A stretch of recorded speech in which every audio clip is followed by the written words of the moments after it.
Welcome to Let's Get Writing. I'm Catherine Taylor, and this is a show all about the writing process from creation to publication. Here is where you can find inspiration, ideas, and meet the people behind the books and the stories. We bring life to books. If you have any questions, please leave them in the comments below and we'll do our best to answer those for you. And if you'd like never to miss a show, please subscribe at YouTube, Catherine Taylor TV, and all our content is available there. Well, my guest today was born and raised in Grand Falls, Newfoundland. And at that time, it was just Grand Falls. Now we are Grand Falls, Windsor.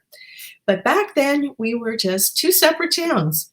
Now, he has lived in Holyrood since 1982, and his first book was called Eye of the Beholder, and it was published back in 1984, and he'll tell us all about that. But he has a second book out. He's been taking photographs his whole life, and this book has been published by Flanker Press, and I'm sure you're going to be familiar with the name. The name of the book is called Dildo, Newfoundland. And we're going to learn all about how that book came together. And I'd like you to meet my guest, Bruce Lane. Welcome to Let's Get Writing. And I'm going to bring him up in the stream right now.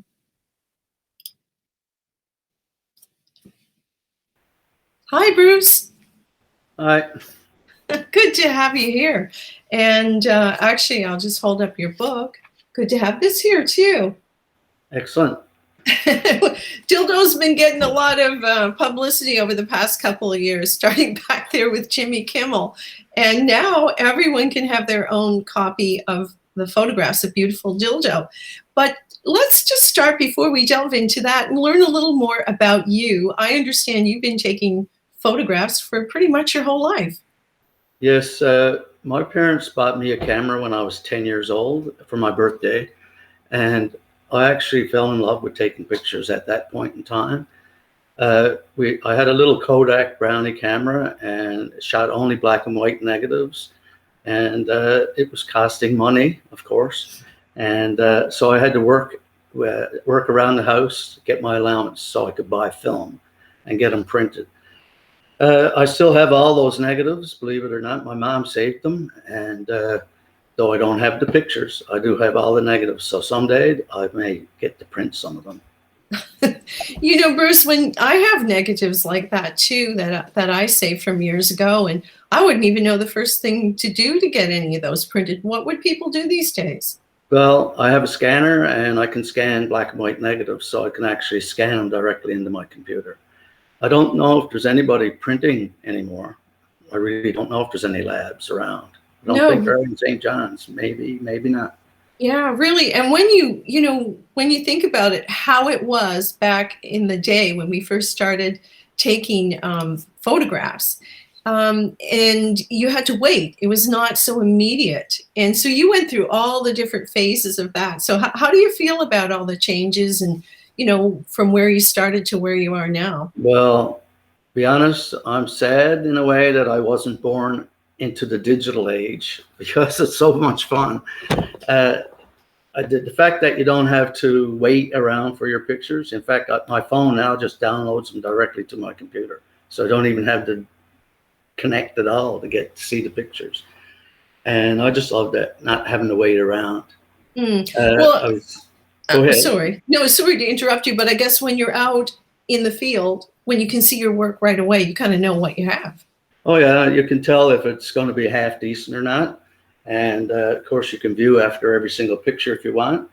But to be honest, I gave up that because it was taking too much time looking at every single picture. So as long as I can feel that it's going to come out good, I shoot a bunch. Yeah, and I understand you're out every day shooting a bunch. Every single day. In fact, I would think that I've probably taken 1,000 pictures in my yard in the last 2 weeks, just around the yard. Plants, flowers, bumblebees, honeybees, which are brand new here for me. So it's a lot of fun. It just gives me something to do, and it's so much fun.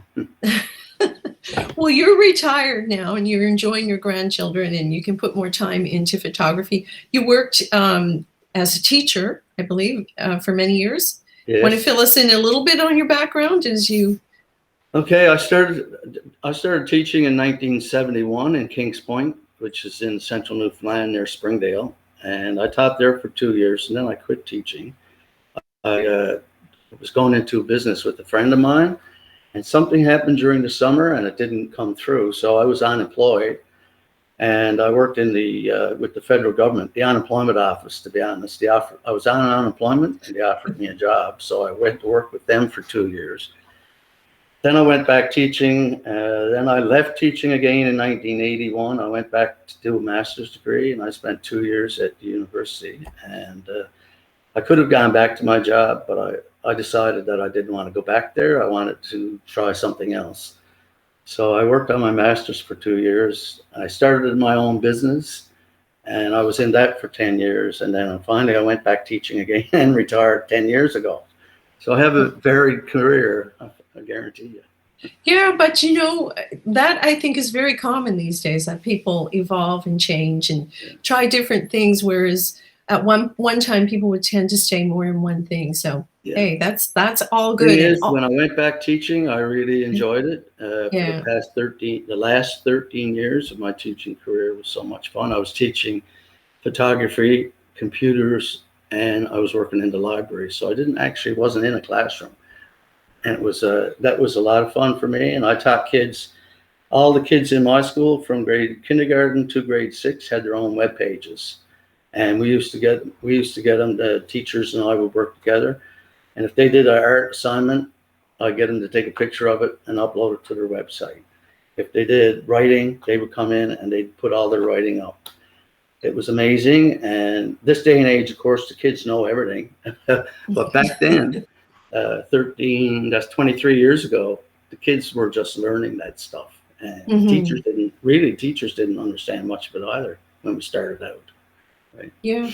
Things have, like, the speed and pace in the way things have changed. And I suspect in some ways, maybe in the way your two books were formed. Like the first book you did many, many years ago, and that was done locally here in Grand Falls, Windsor. Tell us a little bit about that. It was actually printed in St. John's at Creative Printers. They were bought up by Robinson Blackmore after. And I spoke with the owner at the time, and he liked my photographs. In fact, he had bought a few. And he asked if I'd be interested in a book, and I said, sure. And he said, well, put something together and let me have a look at it. So basically, I designed it. I put it all together. I did the typing and typesetting, and I gave it to them. And all they needed really to do was to clean it up a bit and then send it for color separations and then to the press. So it came out, and I can't remember. I assume they sold them all, but there was an issue with them. The pages started to fall out after you turned them a lot. So I have a copy, but all the pages are out. And that would be a photography book. You would go back to it time and time again because you want to look at those photos. So this is the sort of book that's going to be heavily used, and the pages are going to be turned a lot. How about the new one now? How did this one come about Dildo? Well, I've been taking pictures in Dildo for many years, to be honest. It started way back when I was in university. One of my profs was a visiting prof, and he asked me if I knew where the town Dildo was, and I told him I did. So he asked me to come out and take a picture of him. So I thought he wanted to go take a picture of the town of Dildo, but really all he wanted to do was get a picture of him standing by the sign, "Welcome to the town of Dildo." So he thought the name was a pretty colorful name, and he wanted that to take back home with him to the U.S. So I had photos even back to 1970, and I was working on a case out around that way. So I used to go out there quite a bit and just drive through the town, take pictures. And when the Dildo brewery opened, everybody was going around saying, "Have you been to Dildo yet? Have you been to Dildo yet?" And I wanted to find out what it was all about. So I went out and started taking a few pictures, and the town had changed quite a bit. It had become so colorful. The brewery was bright yellow, and then other buildings start getting painted, and it was like, I liked being out there. And it's only like a half-hour drive from where I live, so I could go out whenever I wanted, really. And I went out several times, and then when Jimmy Kimmel found out about a town called Dildo, and he made it famous basically worldwide. Then at that point, Gary Cranford asked me if I would. He's the owner of Flanker Press. He said, Bruce, you got some old, and I've known Gary, by the way, since he was in my St. residence in undergrad days, so I've known him a long time. So he said, you got old pictures, how about going out and getting some new pictures? I said, well, I'm already doing it. So he said, great. He said, are they colorful? He said, we'd like to do a book and be colorful. So I said, well, I'm doing it, so I'll go out and get some more. And for the next year or so, I went back and forth several times. I don't know, maybe 10 or 20. And photographed the town over and over. It was so interesting. And that's how the book came about. I submitted, he first thought it'd be about 75 pictures in the book. And I was surprised when I actually got a copy of the PDF copy of it. There was almost 200 pictures in there. Mm-hmm. So they used a lot of my pictures. And to be honest, the book is very colorful. It is. 100%, right from the cover. I mean, yep. And then going through the inside. We're going to look at a few of the photos from there now in just a minute. But when you mentioned Gary Cranford, Gary's been on the show a couple of times, and he has a huge interest in the history and aspects of our province, and that's, I think, been part of what he's brought to Flanker Press. So a book like this, I'm not surprised at all that he would jump on that, and I'm glad he did. Yeah, me too. Yeah.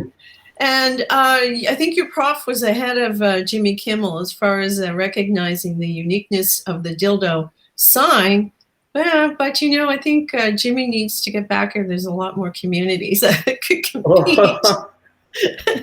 They don't have the same name, though. Well, they got some pretty good names. I don't know. I could think of a few right now. But let's have a look at the pictures in Dildo. And maybe what we can do, if you had a chance to say anything to Jimmy Kimmel about your book, would you like him to do a review or anything you want to throw out there right now? Well, if Jimmy Kimmel wants to do a review, I would love it. And if he wants to show it on his TV show, I would love that too. And I'm sure Flanker Press would as well. Yeah, they did send him a copy. In fact, they had 2 addresses. So they did send a copy to each address, but whether he gets it or not, who knows? Right. Well, listen, folks, we're trying to reach Jimmy Kimmel here. So if you know him, we want you to send that challenge out. We'd like him. Maybe, Jimmy, you should give everyone in your audience on this particular show a copy of the Dildo book. I mean, you were running for mayor. You were doing all those things. So you can't just drop the ball right now. This book needs to be in the hands of many people in our sister city out there in Hollywood, right? Exactly. Well, let's show people some of the images, and I'm not sure if I have them in the right order, Bruce, but here we go. Sitting on the wharf. You tell people about this. That was taken just outside the Dildo Brewery. They built a new wharf there last year, and they have several of these colorful chairs all around the establishment. But they had 2 stuck right out at the end, and I thought, how perfect, because the colors were so bright, and the water and the sky was so perfect. And I went back again later, and the 2 chairs, somebody had turned them around. So I took another bunch of pictures of them turned the other way, which I liked just as much. And that's a pretty typical thing here in Newfoundland. In fact, on my wharf down by the house, I've got 2 chairs out there just like that. And many a night, you sit there and admire the scenery. Mine happens to be of the Exploits River, but the sunsets, nature, is incredible. And we have that here in spades. We are very blessed. We do. Let's see more dildo. Oh, there. See, Jimmy, if you're watching this, come on. Yeah, this is one of the signs that they put up. This was in front of a little restaurant gift shop. And they put that sign up, of course, Jimmy Dildo for mayor. And anyway, there's quite a few of those pictures around and those signs around the town. And most of them made it into the book, too, by the way. Yeah, well, there are quite a few of them in there. Yeah. Okay, we'll see what's coming next. Oh, a little lending library. The little lending library is the first time I had actually seen one, and the fact that it was so much like the house in the background. I photographed that one probably 5, 6, 7 different times. They do have 2 others in the town that I know of, and one is blue, the other one is yellow like that. And I think both those made it into the book as well. Sort of cute. Excellent. We've Yeah, got they're one. very cute. We've got one in Holyrood now. Somebody's put one up, and I think they're coming up everywhere nowadays. Good idea. It's a great idea, and I think the book maybe needs to be in there. Just saying. I'm thinking of putting one up at the end of my property for our neighborhood to also look at some of these books that I cover. And let's see what's coming up next. Oh, okay. The brewery. Yeah, I chose that one because it shows like so many people at Dildo. They've actually built onto it since that photo was taken. So it's probably a quarter bigger than it was. And but people are crowding into Dildo and they're drinking their beers. It's great. Yeah, well, that was way back in the day when we could do that. And hopefully we'll again sometime. And I think, Bruce, was that not a little hitch in the publication of this book? It started and then COVID hit? Yes, it was supposed to be published 2019, but because of COVID, 2020, but because of COVID, they put it off for a year because last year there was hardly anybody moving around and stuff. And I understood that, right? Yeah. But and it that also gave me a chance to get a few more photos to put in there. Very, very true. And it gave everyone a chance just to sort of reset. And if they're looking for things to do, this book is going to be filled with inspiration. I was out there last week and there was just as big a crowd there. It's just that walking in, they had to have a mask on, but once they actually sat, they could, and if they went up to buy a beer, they had to wear their mask. But it was fairly crowded, believe it or not. Yeah. Well, that's good to see people on the go. And there's our Dildo Hollywood sign. The interesting thing about that is they had to move it. They had to put it in one place, and people were climbing up over the cliff and going through a piece of property, someone's private property, to get there, try to get their picture up with the sign. So the community had to actually move it. So they found a place higher up, and if anybody tries to climb up there now, they're crazy, to be honest. It's pretty steep. Is it a little less accessible? I'm trying to think. When I was in Hollywood, I think I did get pretty close to the Hollywood sign, but you got to go up into the hills. It's confusing to get there. It's not as straightforward. So there's confusing. Here it's confusing. We're keeping it all aligned. Or difficult here. Very nice, though. Okay, and this is a picture of the community. That's just a bit showing the Dildo sign and where it is located, right above. Here I am pointing into it, but the Dildo sign higher up, and you see a few of the stages down below. It's nice. That's in the quietest part of the town there. Beautiful setting, and the way things are shaping up here in Newfoundland this year with the weather and the scenery, I think we're all going to be out a lot. And Dildo, I mean, it's just one example with a great name. One example of places around here where you could just endlessly go. Every single community that I visit is worth a visit to. Every single community. This picture that's just came up there, that old stage is not there now. So this one was taken several years ago, probably early 2000s.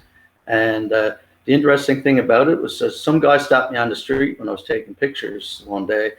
And he asked me if I had a picture of an old stage, and he showed me where it was. And I said, boy, if it was there, I probably do, but I doesn't have it with me. And coincidentally, it ended up in the book, and he's from Dildo. So I assume he's going to be happy to see that, because that was his family's place that was gone. Interesting. Yeah, a lot of things that have changed and passed with time. Oh, there's the brightness. This is this little gift shop. I stopped here to take a few pictures, and the owner came out, and he had just opened it like that week, and he had it full of T-shirts and water bottles, and he even had a few local jams and stuff like that. But it's a very tiny place. I don't know. It can't be more than 12 by 12. It's very small. And while I was there, a bunch of people were coming and going in there. So I hope he does well. It wasn't open when I was out there last time. Well, but it was early in the season. We'll give him a plug. I think people will be getting out there and getting things in. And when Jimmy gets your book up on the show again and so on, well, you never know. And I like what you said. When? Oh, of course, you got to be positive about this. When he does, we're going to make sure he sees his show. Right on. Well, that'll be good. This little dory that's there, that's the same guy, and it's right next to that little shop. And I took the picture because I thought, I like taking pictures of dories anyway, but this one was just on the land. It was a decoration more than anything.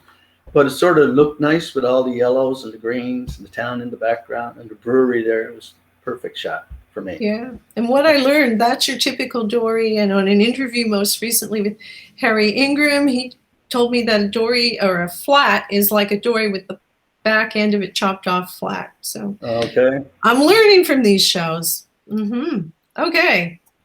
This is Uncle John.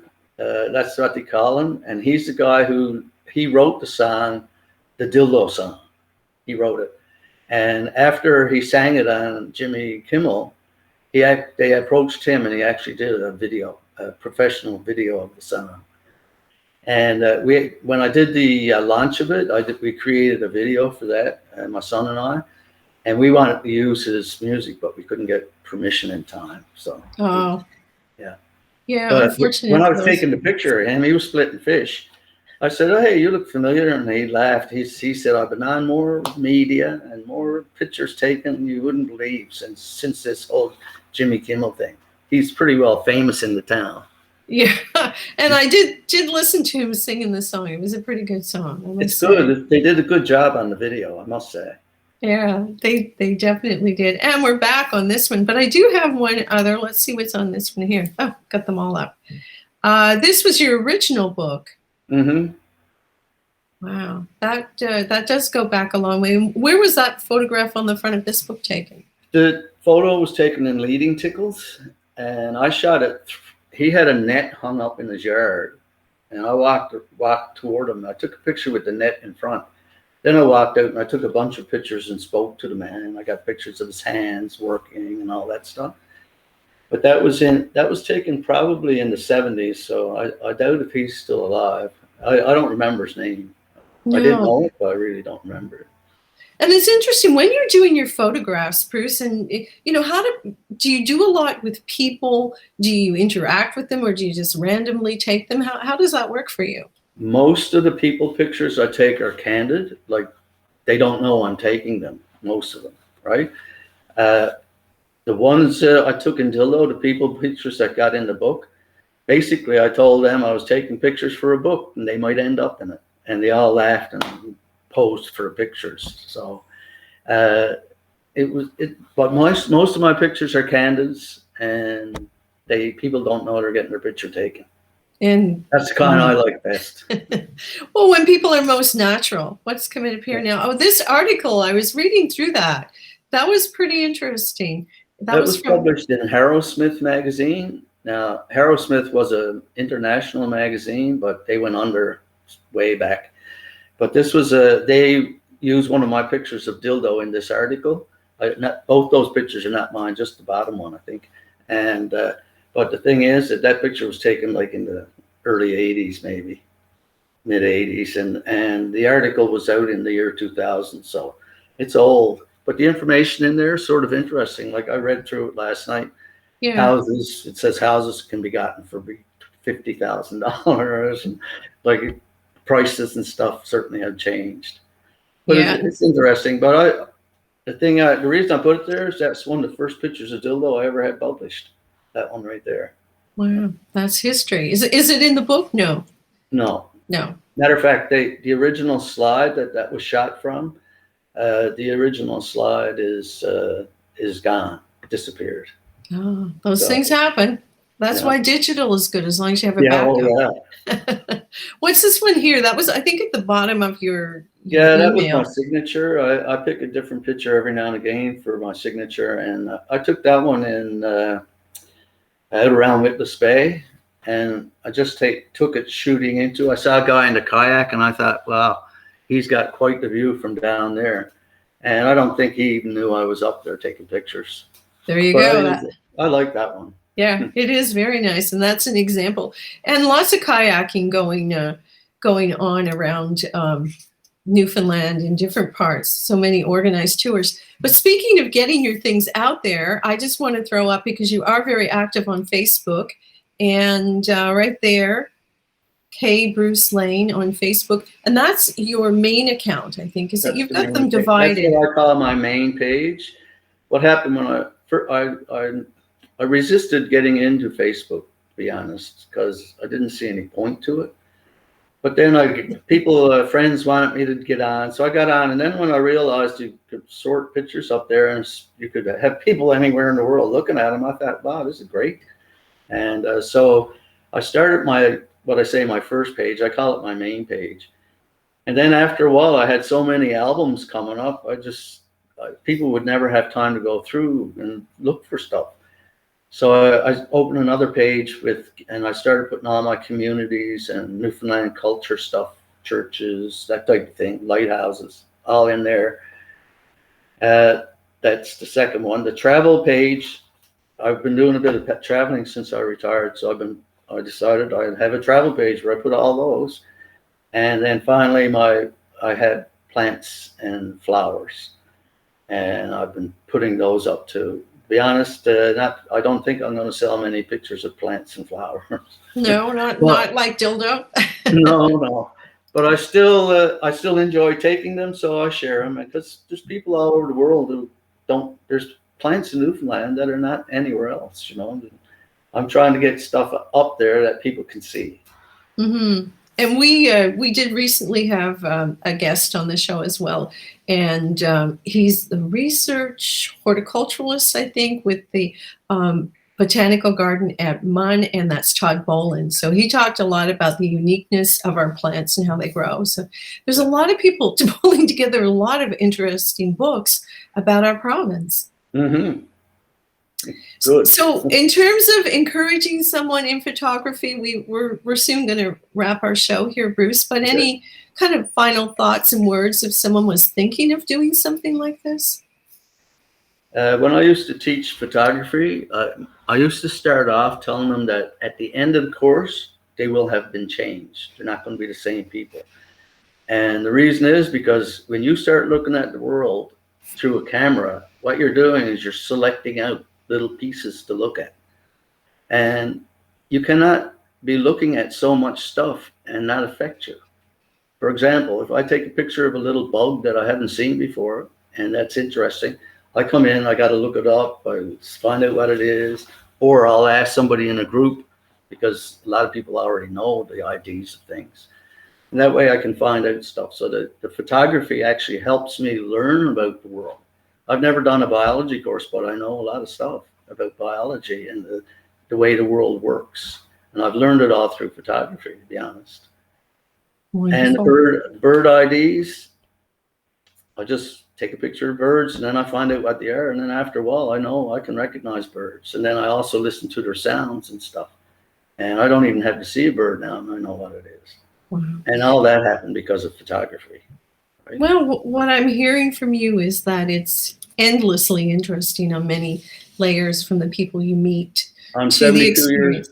Sorry to interrupt. I'm 72 years old, and I'm still as interested as I was when I was 10. It's still just as much fun. But not working with a brownie anymore. No.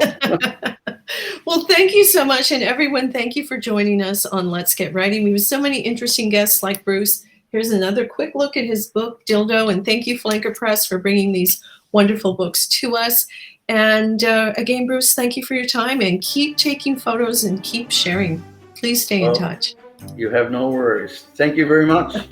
You're very welcome. Bye now.